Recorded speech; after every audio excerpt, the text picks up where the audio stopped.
bom dia, boa tarde, boa noite, boa madrugada. Meu nome é Sidney Martins, professor de língua portuguesa aqui do LACENEM, o maior site de videoaulas do Brasil, quiçá das Américas. Então, meu companheiro, vamos logo deixar de enrolação e vamos trabalhar o realismo, naturalismo.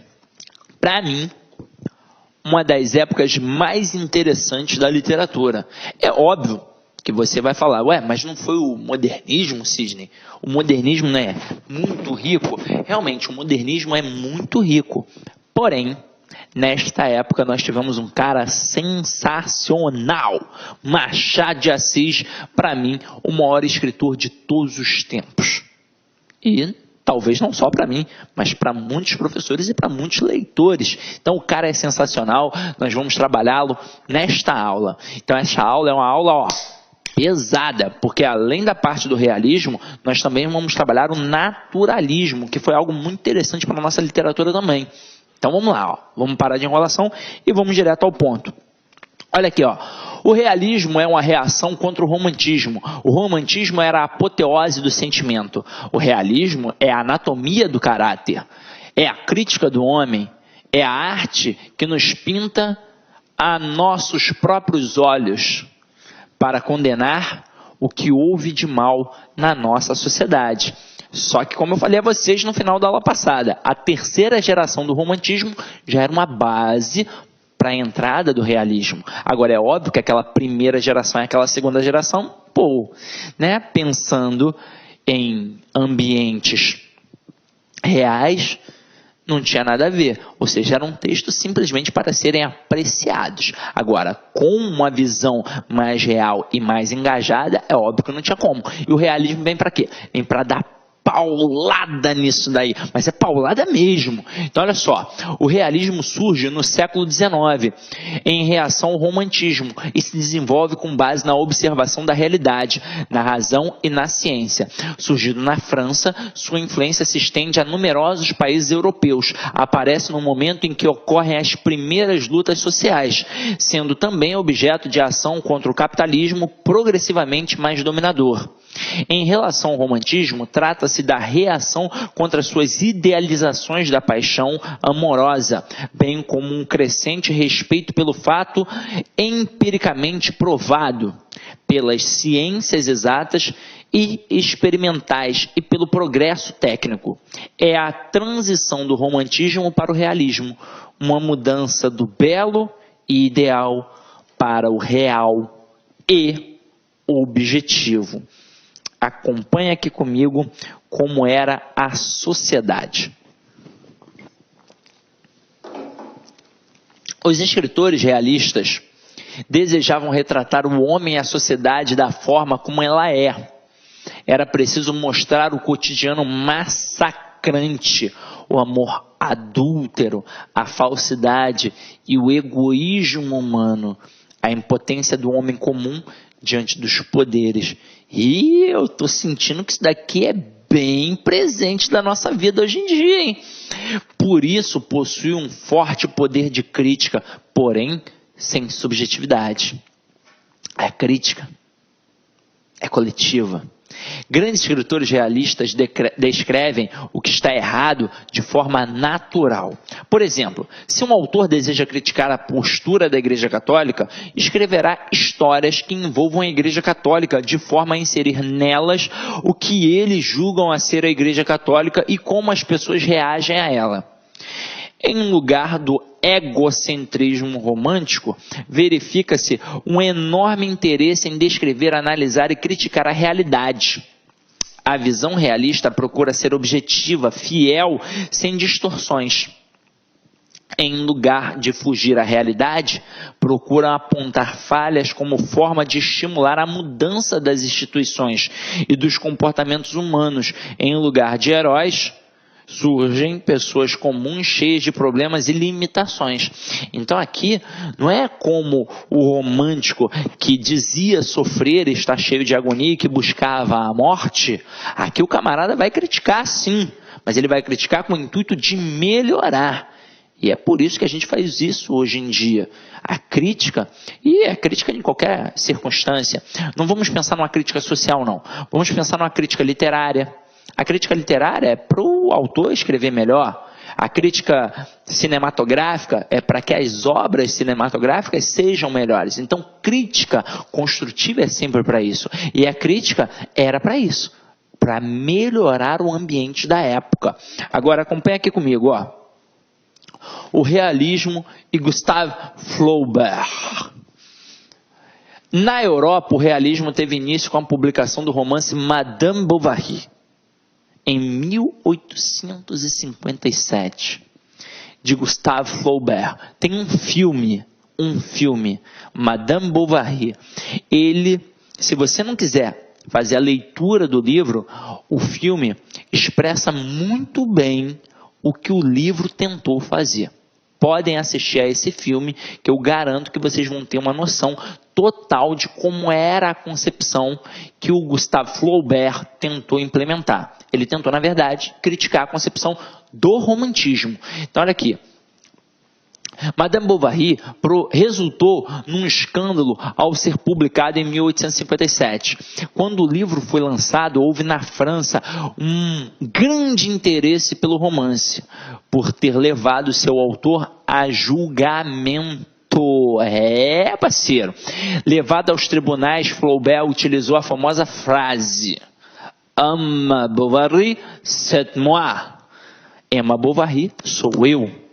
Para se defender das acusações de ofensa à moral e à religião, num processo contra o autor e também contra Laurent Pichat, diretor da revista Revue de Paris, em que a história foi publicada pela primeira vez em episódios e com alguns pequenos cortes. A sexta Corte Correcional do Tribunal do Sena absolveu Flaubert, mas o mesmo procedimento não foi adotado pelos críticos puritanos da época, que não o perdoaram pelo tratamento cru dado pelo escritor francês no romance ao tema do adultério, pela crítica ao clérigo e à burguesia. Preste atenção nisso, ó. Adultério, clero e burguesia. Os pilares da sociedade: a família, a igreja e, por que não dizer, a burguesia. Eram pilares. Até mesmo porque tudo começa a se misturar. Esse burguês e a igreja, esse burguês era a família. E o que o camarada fez aqui? Ele criticou tudo. Ele esculhambou total. Até mesmo porque, na época do romantismo, poxa, não se podia falar em traição. Até mesmo porque as mulheres eram idealizadas. Aqui, ó, o que o Flaubert fez? Colocou a Emma Bovary, que não estava satisfeita com nada. Ela não estava satisfeita com nada, ela sempre queria um algo a mais. E esse algo a mais era o quê? Era o prazer carnal. Então, ela morava na zona rural, conheceu o senhor Bovary, que era médico, de meia idade, ela ainda novinha, bonitinha, coisa e tal. Para poder fugir daquela situação, ela foi morar com o senhor Bovary, que era o médico. E ela era o quê? Ela era uma mulher do romantismo. Aí é que entra a grande sacada. A Emma Bovary ficava idealizando o tempo todo as suas relações, idealizando. E de tanto idealizar, ela não estava satisfeita com nada. Então ela sempre buscava coisas a mais para a sua vida. E é daí que vem a concepção do adultério.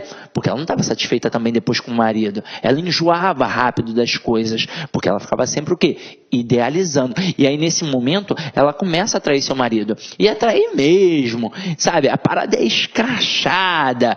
E ela vai à igreja, finge que vai à igreja e vai transar com o camarada. Então vai criticar também o clero. Porque vai mostrar que tem corrupção ali dentro do clero, venda de indulgências e coisa e tal, e vai criticar essa burguesia que tentava se mostrar e no final das contas era totalmente suja, com corrupções e com hipocrisia. E ele pegar uma Emma Bovary como alegoria do romantismo e ele a destrói. Ele a destrói, porque a Emma Bovary, ela morre, mas ela não morre de qualquer jeito, ela morre sofrendo. Quando o amante a larga, detalhe, ela tinha uma filha, quando o amante a larga, ela não se importa com nada, nem com a filha. Ela vai e comete suicídio. Ela toma um veneno. Só que o veneno não a mata. Olha só como é que o Flaubert foi corrosivo. E não foi à toa que tentou até prendê-lo. Ele fez com que aquela mulher sofresse alguns dias. Aquilo dali não era a morte da Madame Bovary, era a morte do romantismo. Ele veio para derrubar tudo que a burguesia adorava, que eram os textos, aqueles folhetins que levantavam a moral da burguesia, que levantavam a moral daquele camarada que mandava na sociedade, que tinha o dinheiro. E o Flaubert veio para destruir tudo isso. O livro é sensacional. O filme, como é um filme muito antigo, é aquele filme cansado, coisa e tal. Então talvez você, jovem, não goste, porque não tem a qualidade que hoje em dia tem os grandes estúdios, então provavelmente você vai ficar saturado daquilo dali. Mas a história é muito bacana, muito bacana. Então, se não quer perder tempo lendo o livro, veja o filme. Mas eu aconselho ler o livro, que é muito melhor que o filme. Agora, as correntes filosóficas. Os autores do realismo são adeptos do determinismo, pelo qual a obra de arte seria determinada por 3 fatores: o meio, o momento e a raça. Esta dizendo respeito à hereditariedade. Então, quando o camarada começa a trabalhar o determinismo, é mais ou menos assim, o camarada nasceu inserido num contexto, ele está ferrado. Ele vai seguir aquilo dali, pronto, e acabou. Ele é produto do meio e pronto. Produto do meio.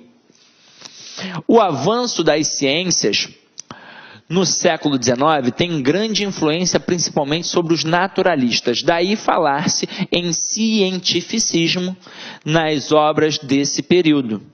Ideologicamente, os autores desse período são antimonárquicos, defendem o ideal republicano, negam a burguesia a partir da célula-mãe da sociedade. Daí a presença constante dos triângulos amorosos: o pai traído, a mãe adúltera e o amante. Este sempre um amigo da casa. São anticlericais, destacam-se os padres corruptos e as beatas hipócritas. Tudo que teve em Madame Bovary, por exemplo. Então, a questão do determinismo, em que o camarada nasce ali e depois vai seguir a questão da hereditariedade, é até a concepção do Darwin, a questão da evolução, coisa e tal, em que a gente vai pegando aquilo que já é presente no camarada e ele vai trabalhar tudo isso. Agora, a concepção ideológica e moral é sensacional, porque são críticas. Ele vai criticar a burguesia com aquela mazela ali do adultério, mas também vai criticar o clérigo. Então, o Flaubert foi direto ao ponto, criticou logo tudo que tinha para criticar e quase foi preso. Agora, olha aqui, meus amores, deixando de lado um pouco a França, que foi a origem do realismo, agora a gente vai pensar no Brasil.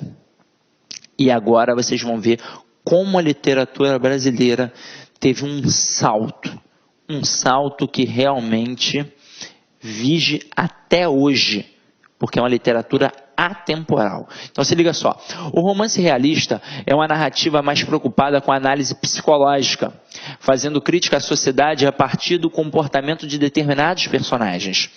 Faz uma análise da sociedade por cima, visto que seus personagens são capitalistas, pertencentes à classe dominante. Esse tipo de romance é documental, sendo retrato de uma época. foi realizado no Brasil por Machado de Assis em obras como Memórias Póstumas de Brás Cubas, Quincas Borba e Dom Casmurro. Então vamos lá. Os 3 romances mais falados de Machado de Assis. Em Memórias Póstumas de Brás Cubas, ele já mostra que é um autor diferente, porque ele começa a brincar com a concepção do narrador. O que ele é? Um autor defunto, um defunto autor? A gente não sabe. E ele começa a mostrar, Machado de Assis, que eu não preciso ter um tipo de narrador fixo. Ele se mostra como narrador multiperspectivado, ou seja, são várias vozes. Então você não vê a sociedade apenas sobre um lado, ele começa a mostrar todos os lados. E aqui ele mostra a riqueza dos modos de organização textual. Porque quando a gente fala em redação, por exemplo, em tipologia textual, nós na verdade estamos falando dos modos de organização textual. E quais são os 3 possíveis modos de organização textual? É a narração, é a descrição e a dissertação. Normalmente, quando você pega um romance, você tem a narração, em que o camarada procura te situar em tempo e espaço. Então aquelas famosas 4 situações que pregam a narrativa, haverá ali o quando, o onde, o como e o quem. Mas a descrição é muito importante. Por exemplo, o José de Alencar, que a gente trabalhou no romantismo, trabalhava demasiadamente a concepção da descrição, que era em prol da narração. Mas o Machado de Assis trabalha muito a dissertação, porque ele analisa muito a sociedade da época. E ele faz diversas digressões. Ele começa a analisar o contexto social, o contexto ideológico, o contexto econômico, o conceito filosófico, o contexto religioso. Ele faz tudo isso, mas com muito cuidado. Até mesmo porque, a sociedade era capitalista, ele trabalhava aqueles personagens da classe dominante. Talvez o Machado de Assis não tenha sido tão entendido na época. Tanto é que o Machado era a representação do vernáculo. Tanto é que hoje em dia, o que é a nossa gramática? O que é a gramática do Bechara, a gramática do Celso Cunha, a gramática do Rocha Lima? São relatos do compêndio que era o Machado de Assis. O Machado de Assis era a grande representação do vernáculo. O que hoje em dia a gente tem como padrão culto da língua foi tirado dos textos do Machado de Assis. Então, talvez na época a galera não o tenha entendido tão bem assim. Porque se tivesse entendido o Machado de Assis tão bem, iriam tentar fazer com ele a mesma coisa que fizeram com Flaubert. Iriam tentar prendê-lo, porque ele esculhambou a sociedade. Ele esculhambou. Então, depois, quando ele vem aqui para o Quincas Borba, né, ele já estava aí, já bem trabalhado, já tinha mostrado todo esse processo narrativo diferenciado. Ele vem aqui para o Quincas Borba para mostrar ao vencedor as batatas. Essa é a máxima do livro. O que isso quer dizer? Ao vencedor as batatas. Ele mostra que a história é contada por quem vence. E pronto, acabou. E você nunca vai ter noção de toda a realidade. Isso em qualquer situação. Numa guerra, por exemplo, quando você, até mesmo no próprio contexto histórico, se você pegar livros de história e não de literatura, ainda assim você não tem noção do que foi a realidade como um todo. Porque quem é que vai contar a história? É sempre o vencedor. Você não está escutando a história do derrotado. É por isso, ao vencedor, as batatas. Ele tem o direito de contar tudo. E Dom Casmurro, o livro mais trabalhado no Enem. Esse, então, é sensacional. Até mesmo porque ele dialoga de forma muito direta com o texto Otelo, do Shakespeare. Porque ele vai trabalhar aqui a concepção, sabe, não só da traição, mas do ciúme. Porque o Otelo, ele era doente. E o Dom Casmurro, que é o Bento Santiago, era também doente. Então é que se você reparar e analisar, quem são os personagens fortes de Dom Casmurro? Não é o Bento Santiago, é a mãe dele, que manda nele, e a Capitu. Olhos de ressaca. O que são os olhos de ressaca? São os olhos fortes. Assim como a ressaca do mar, o mar fica revolto, forte, a Capitu tinha um olhar forte. Ela era uma personagem forte. Então, durante tempo todo a gente fica se preocupando se a Capitu traiu ou não traiu o Bento Santiago. Isso não faz a menor diferença. Não faz a menor diferença. O que importa são aquelas relações que foram acontecendo ali. E se ela tivesse traído o Bento Santiago, porra, bacana, beleza para ela, teria todo o aval. Ah, mas isso tá errado, Sidney. Mas caramba, que marido era ele? O tempo todo criticando a sua mulher, o tempo todo se fazendo de coitado, o tempo todo pensando que a mulher estava o traindo. Pô, e ela tinha razão para traí-lo, até mesmo porque ele não estava tratando-a bem. E aí, a gente chega ao final da história pensando que a Capitu o traiu, mas porque mais uma vez é o vencedor das batatas. A gente só escuta a versão dele. E é óbvio que ele, doente que era, assim como Otelo, sempre pensando com essa concepção do ciúme, um ciúme que cega, ele faz parecer que a Capitu o traiu. Mas a gente chega ao final da história sem saber se a Capitu traiu ou não. Até mesmo porque ele próprio, que é um narrador, não sabe. E olha que bacana esse pensamento do Machado de Assis. Ele colocou o Dom Casmurro, o Bento Santiago, como narrador personagem. Porque o narrador personagem não tem como ser um narrador onisciente. Ele não está de fora só observando. Ele está ali dentro participando. Olha que grande sacada. O texto é todo descrito em primeira pessoa. Ele é sensacional.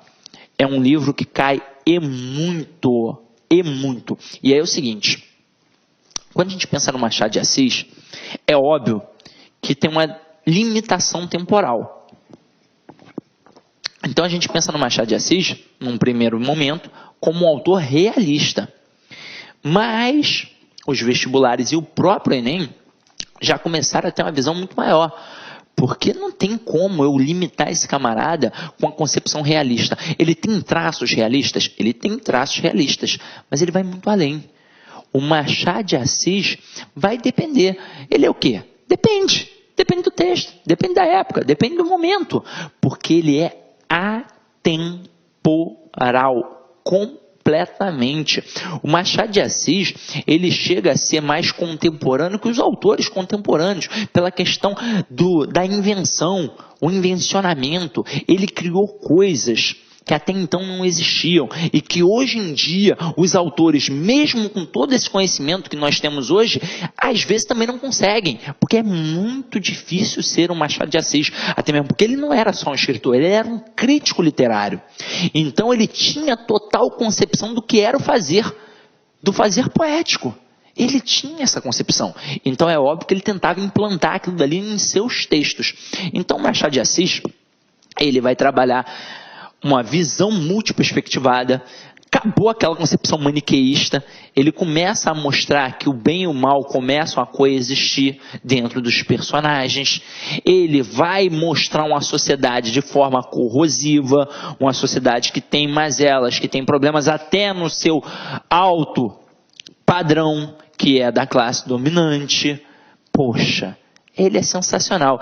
E ele dá força, assim como José de Alencar já começava a fazer na época do romantismo, o Machado de Assis agora então escracha de vez. Quem são os personagens fortes de Machado de Assis? Os personagens femininos.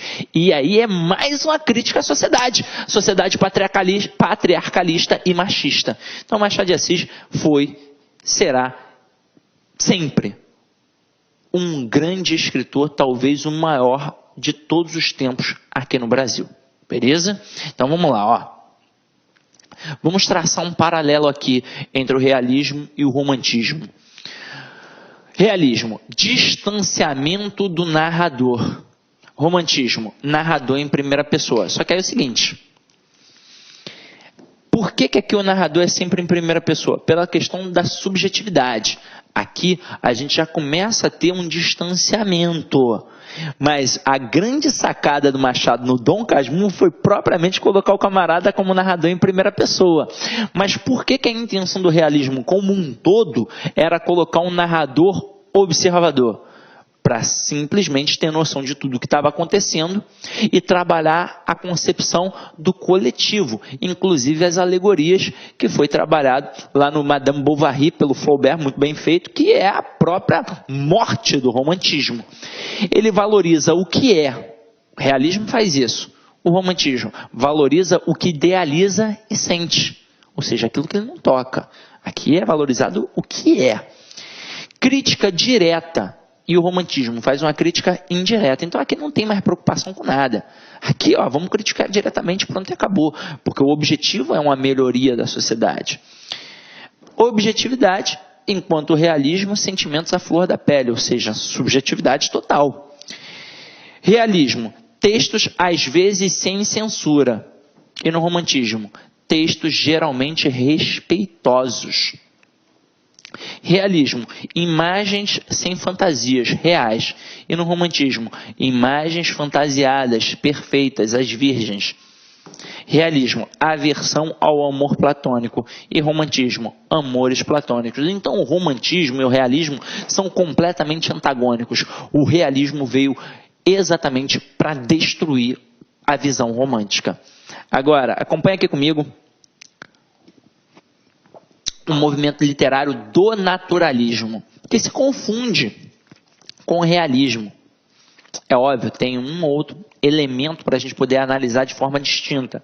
Então aqui, o naturalismo é a radicalização do realismo. Essa nova escola literária inspira-se sobretudo na teoria da evolução e criava bases na ideia de que o homem está relacionado às leis da natureza, mesmo sendo racionais, ou seja, fundamenta-se na observação fiel da realidade. E na experiência, mostrando que o indivíduo é determinado pelo ambiente e pela hereditariedade. O naturalismo expandiu-se para outras artes. E aí é o seguinte: quando o camarada começa a trabalhar a questão do ambiente e da hereditariedade, é como se ele falasse assim, filho de peixe, peixinho é. E a gente tem esse julgo, sim. E é por isso que é uma radicalização do realismo.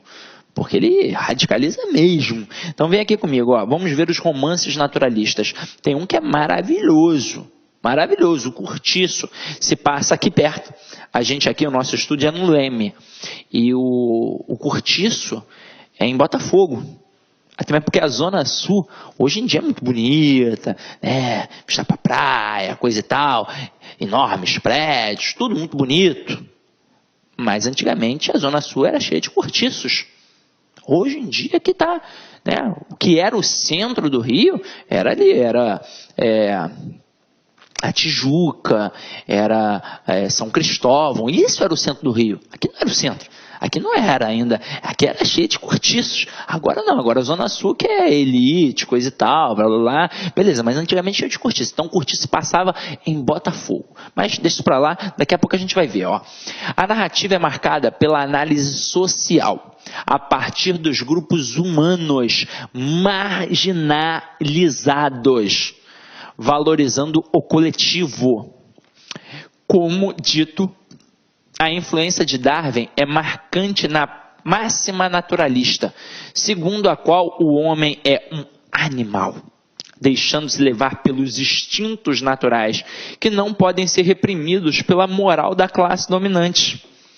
A constante repressão leva às taras patológicas, bem ao gosto dos autores naturalistas.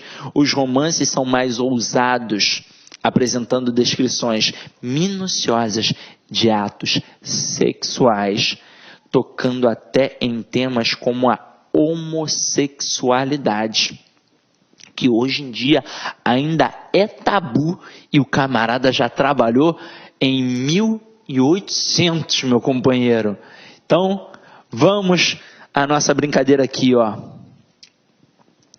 Por tal agressividade ficcional, tornava-se um desafio aos escritores a aceitação de seus textos científicos entre os leitores que estavam acostumados aos romances idealizados dos folhetins. A propósito, a Luiz Azevedo escreve, eu sempre confundo a Luiz Azevedo com o Álvares de Azevedo. O Álvares lá do romantismo, é o Luiz Azevedo do realismo, do naturalismo, né? Olha só o que o Luiz Azevedo diz: é preciso ir dando à coisa em pequenas doses, paulatinamente, um pouco de enredo, de vez em quando, uma ou outra situação dramática de espaço a espaço, para engordar, mas sem nunca esquecer o verdadeiro ponto de partida, a observação e o respeito à verdade. Depois, as doses de romantismo irão diminuindo gradualmente, enquanto que as de naturalismo se irão desenvolvendo até que um belo dia, sem que o leitor o sinta, esteja completamente habituado ao romance de pura observação do estudo de caracteres. Meu companheiro, olha aqui comigo. Um outro perfil de marca que marca sobremaneira a arte naturalista é a animalização do ser humano, ou zoomorfização, revelando a partir de momentos em que são postos à prova de que forma as pessoas vão perdendo a própria humanidade em favor dos instintos mais primitivos. E é o seguinte: quando a gente fala em o Cortiço é a obra mais importante. Então, a Luiz Azevedo, ele vem com a obra muito importante. Tanto é que o grande personagem de O Cortiço é o próprio Cortiço, porque ele vai mostrando toda essa concepção do determinismo, toda essa influência do meio e esse processo de zoomorfização. Os personagens deixam de ter as convenções sociais e passam a trabalhar através do instinto, a animalização, até mesmo porque somos animais, e ele pega e traça exatamente o que ele diz. Começa aparecendo um romancezinho e vai perdendo aos poucos. Ele pega uma figura que é o João Romão, que é um camarada europeu, veio de Portugal, então esse camarada vem com todo aquele padrão europeu, é um camarada que acorda cedo para trabalhar, é um camarada que leva a sério o seu trabalho, que é pontual, tem uma esposa, então é uma família, e ele vai destruindo tudo aquilo. A partir do momento que ele chega a esse Cortiço em Botafogo e vai trabalhar na pedreira, e como eram os brasileiros, e aí também é uma crítica de tudo, ele mostra que os brasileiros, com o seu famoso jeitinho brasileiro, eles eram relapsos, eles chegavam atrasados, eles morcegavam no trabalho, e o João Romão era contra tudo isso num primeiro momento. E o que o João Romão passa a fazer diante de toda aquela situação? Ele passa a fazer as mesmas coisas. Ele começa a se atrasar, ele começa a morcegar no trabalho. Ele, que tinha sua esposa, se envolve com a Rita Baiana, coisa que não era comum, até mesmo porque era um padrão. Ele tinha a mulher dele, pronto, e acabou. Então ele tinha que ser fiel, de acordo com as convenções clericais, com os dogmas católicos, e ele vai se envolver com a Rita Baiana. Então, ele começa a trair a sua esposa, começa a ser um péssimo marido, começa a viver aquilo dali, porque ele deixa de lado as razões, as convenções sociais e passa a trabalhar como um animal. Ele sente vontade, ele vai lá e faz. E o Cortiço é o principal personagem.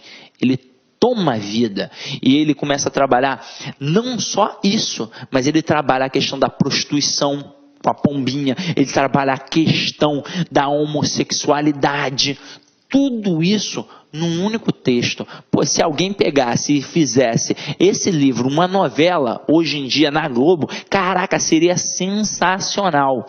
Um filme, alguma coisa assim do tipo, mas o Cortiço é um livro para ser lido, é um livro interessante, gostoso, você jovem vai adorar, maravilhoso, e vira e mexe cair nas provas do Enem. Então fica a dica, tá? Então aqui, ó, autores brasileiros. No Brasil, o naturalismo possui seguidores como Aloysio de Azevedo, o Mulato, o Cortiço, e Júlio Ribeiro, a Carne, Adolfo Caminha, a Normalista. Já dá para ter uma ideia de como é que foi esse texto, né? Domingos Olímpio, Luzia Homem, e Inglês de Souza, o Missionário. Aqui em Luzia Homem ele já trabalha também essa concepção. Raul Pompeia é um caso à parte, pois seu romance, O Ateneu, apresenta características ora naturalistas, ora realistas, ora impressionistas. Existem várias semelhanças entre o romance realista e o naturalista, podendo-se até mesmo afirmar que ambos partem de um ponto comum para chegarem à mesma conclusão, porém percorrendo caminhos distintos. Aqui, no naturalismo, é sim um exagero, é um processo exacerbado da concepção realista, que é a da crítica daquela realidade, que vai muito além. E é por isso que é muito interessante. Agora, principal autor do realismo, Machado de Assis. Principal autor do naturalismo, Aloysio Azevedo. Agora, que fique bem claro, Machado de Assis é completamente atemporal. Tão atemporal que fez as maiores intertextualidades. Dialogou com grandes escritores, dialogou com Shakespeare, dialogou com Dante Alighieri, dialogou com Homero. Então, os textos de Machado de Assis são textos pesados, textos que você precisa ter um certo conhecimento de mundo para poder entender tudo aquilo. E talvez ele não tenha sido entendido na época. Talvez, se fosse, teria um fim como a galera tentou fazer com Flaubert. Mas não fizeram, porque talvez não tenham entendido. Mas é um autor maravilhoso, maravilhoso. Então, leia Machado de Assis, que vai valer a pena. Vai enriquecer muito culturalmente. Agora, olha a mensagem aí, como é de praxe. Não sei se vocês estão vendo bem aí, mas o material de vocês, né, vocês vão ver com calma, com tranquilidade, porque vocês têm aí. A vida é um constante recomeço. Não se dê por derrotado e siga adiante. As pedras que hoje atrapalham o seu caminho, quer dizer, as pedras que hoje atrapalham sua caminhada, amanhã enfeitarão a sua estrada. Até mesmo porque esta pedra no caminho, este problema, só vai servir para te enriquecer, para que você possa crescer como pessoa. Hoje, o Enem, o vestibular, é a primeira e mais importante, talvez, etapa de sua vida. Não será a única. Você terá várias etapas importantes. Talvez essa, agora, seja, diante de uma vida inteira, a mais fácil que você vai ter. Nesse momento está sendo algo muito perigoso, muito difícil, não é? Mas não tenha medo, porque você pode tudo. Basta querer. Você já deve ter esbarrado em algum problema na sua vida e decidiu dar um ponto final, decidiu resolver. Assim como a aquisição do conhecimento. Você não aprende aquilo que você não quer. Porque se você quiser, você é totalmente capaz de aprender. Independentemente de ser língua portuguesa, literatura, matemática, química, física. Se você quiser aprender, você vai aprender. É só querer. Se você quiser, você vai ser capaz de conseguir. Então vamos lá. Meu companheiro, minha companheira, né? Avalie aí a aula, que é extremamente importante. E é isso. Espero ter contribuído um pouquinho para a aquisição do teu conhecimento. Idem em paz e que o Senhor sempre vos acompanhe. Fala, galera. Gostou da aula? Curta e compartilha.